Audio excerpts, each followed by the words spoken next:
여러분 안녕하십니까. 누리PD입니다. 자, 대통령의 내란 형사사건 재판 1회가 이제 끝났죠. 1회. 첫 재판이 끝났는데요. 자, 이걸 보는 우리 이제 국민들의 시선, 시각을 어떻게 이제 판단해야 될까요? 자, 이걸 이제 해석하자면은 이후에 나오는 여론조사를 또 살펴봐야 되고요.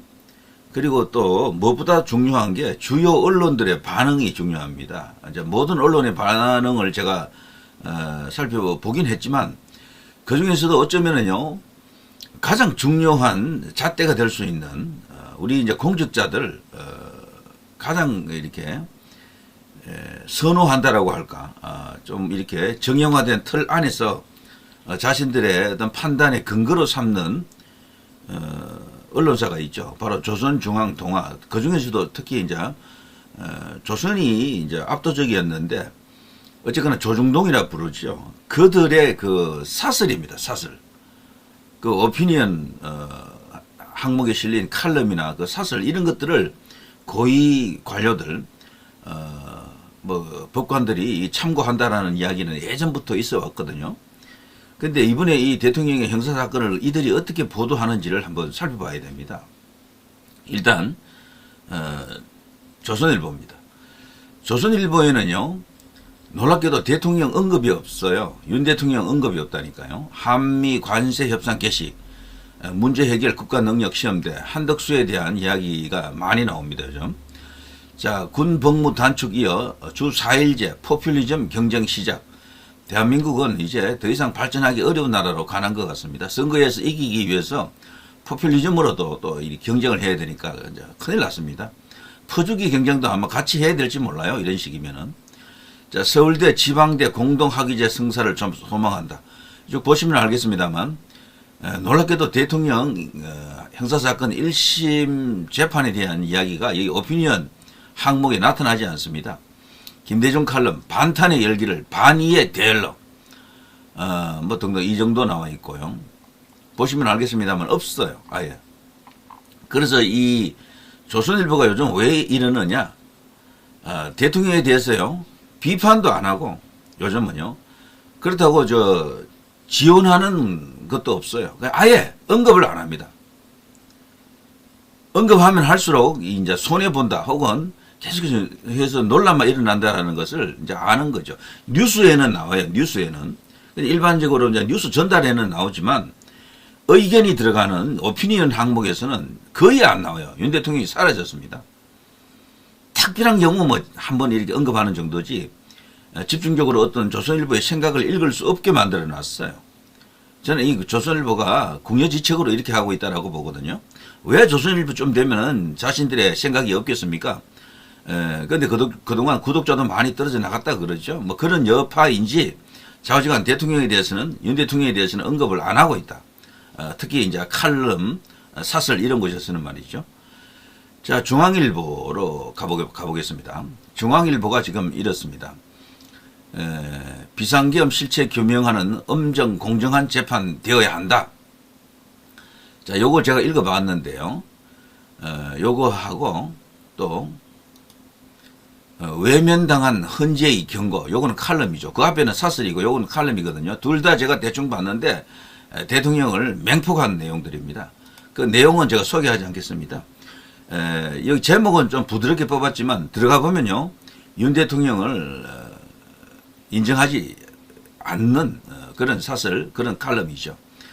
그리고 내란 재판에 있어서 만만치 않음을 애고하는 그런 사설이다 이렇게 보시면 됩니다. 그런 칼럼이다. 조중동 같은 이런 유력 언론사들이 대통령을 어떻게 보느냐가 굉장히 중요합니다. 법관들이 이게 법적으로 따지는 것은 법관들이 전문가지만 정치 재판을 할 때는 그것만으로 하지 않는다라는 걸 우리가 알잖아요. 그러니까 뭔가 참조가 되어야 될 것 아닙니까? 뭔가 참고할 게 있어야 되잖아요. 그게 여론조사 그리고 이런 것들입니다. 주요 언론사들의 이런 어떤 칼럼, 사설 이런 것들이 어떻게 나오는지를 살핀다니까요. 이런 사설 기능이 방송에는 없잖아요.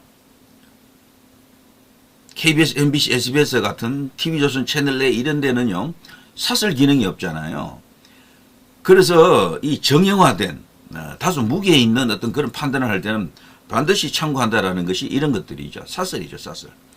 자, 중앙일보는 대통령을 깠습니다.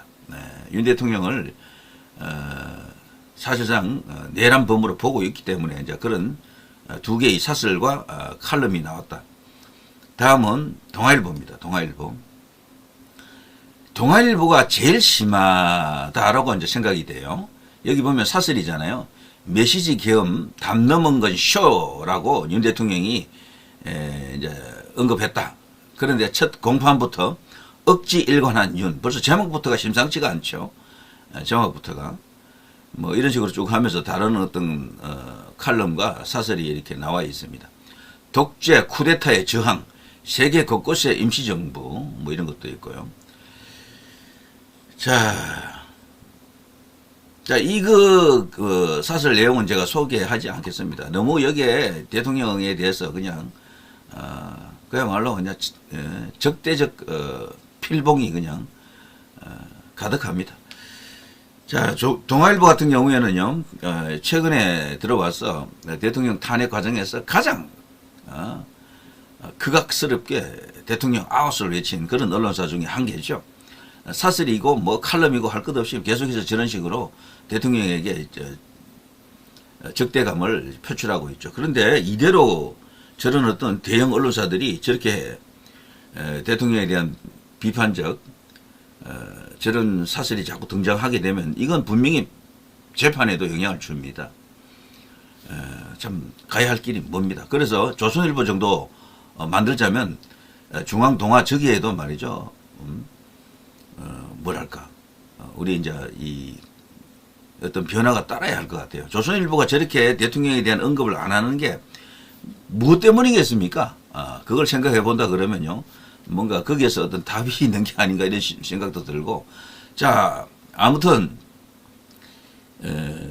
누가 보더라도 그 계엄은요. 일반적인 우리가 알던 그 계엄이 아니에요. 국회를 장악하지 못하는 계엄은 계엄일 수가 없습니다. 왜 그런가 하면은 계엄을 해제할 수 있는 군안 그게 국회에 있거든요. 국회를 허용해버리면은 그건 계엄도 아니야. 근데 대통령은 계엄을 발동시켜 놓고 국회를 그냥 열어놨잖아요. 고작 200 수십 명이 가서 그 국회를 어떻게 봉쇄합니까? 한 3,000명에서 5,000명 정도는 가야 될 텐데. 그러니까 그거 자체가 처음부터도 노림수가 달랐다라는 거죠. 메시지 계엄이라는 것 최근에 나온 용어인데 그리고 원포인트 어떤 특별한 어떤 목적이 있는 계엄이었다. 그 계엄은 바로 중앙선거관리위원회였다. 이런 거죠. 그때 계엄군이 간 곳이 5군데입니다. 국회, 요거는 그냥 형식적으로 갔다라고 봐야 됩니다. 국회를 봉쇄하려고 하면요. 그렇게 평일에 계엄을 하는 게 아니에요. 토요일 밤에 해야지. 토요일 밤에 하면 그 국회 거기 계엄 해제하기 위해서 국회의원들이 정족수 만들기가 어렵습니다. 자, 거기 하나 갔고요. 자, 중앙선관위 서버 있는 데 갔고요. 자, 중앙선관위 그리고 이제 연수원에 갔습니다. 그 스카이데일리 99 그 유명한 이야기 아시죠? 그리고 김어준의 여론조사 꽃 그리고 강원도에 있는 뭐 이제 거기 또 선관위 관련 요 5군데거든. 전부 선거관리위원회야. 국회만 빼면은 선거 이야기야. 선거 때문에 한 겁니다. 자, 그래서 그 계엄은 대통령이 그 짧은 상황 속에서 국민들에게 메시지를 전달하려고 했던 것이다. 가장 강력한 수단이 계엄이었기 때문에 계엄을 통해서 메시지를 전달했다. 놀랍게도 이게 반응이 터졌죠. 대박이었죠. 계몽이 되면서 2030들이 일어났고 많은 또 국민들이 또 부정선거 혹은 선거 상황이 어떠한지 지금 우리나라가 얼마나 반국가 세력이 지금 준동하고 있는지 이런 위험한 상황을 이제 알게 됐다라는 사람이 많아졌잖아요. 그래서 대통령이 계엄을 선포했는데 효과는 100% 이기고 돌아왔더라고. 탄핵되고 나서 아크로비스타에 갈 때 그 주민들 그리고 이제 거기 지지자들에게 걱정 마세요. 이기고 돌아왔습니다. 이겼습니다라고 외쳤잖아요. 자, 아무튼 조중동 같은 이런 대형 언론사들 레거시 미디어 중에서도 이제 유력한 어떤 그런 언론사에서 이런 사설이나 이런 칼럼으로 대통령을 저격하는 저런 것들이 계속해서 허용된다 그러면은 글쎄 뭐 언론이 자유긴 합니다만 조선일보 정도로라도 차라리 입을 닫고 있으면 좋겠는데 그런 생각이 듭니다. 북한들이 저런 거 다 읽어보고 할 텐데 말이죠 분명히. 자 누리 PD 김준이었습니다.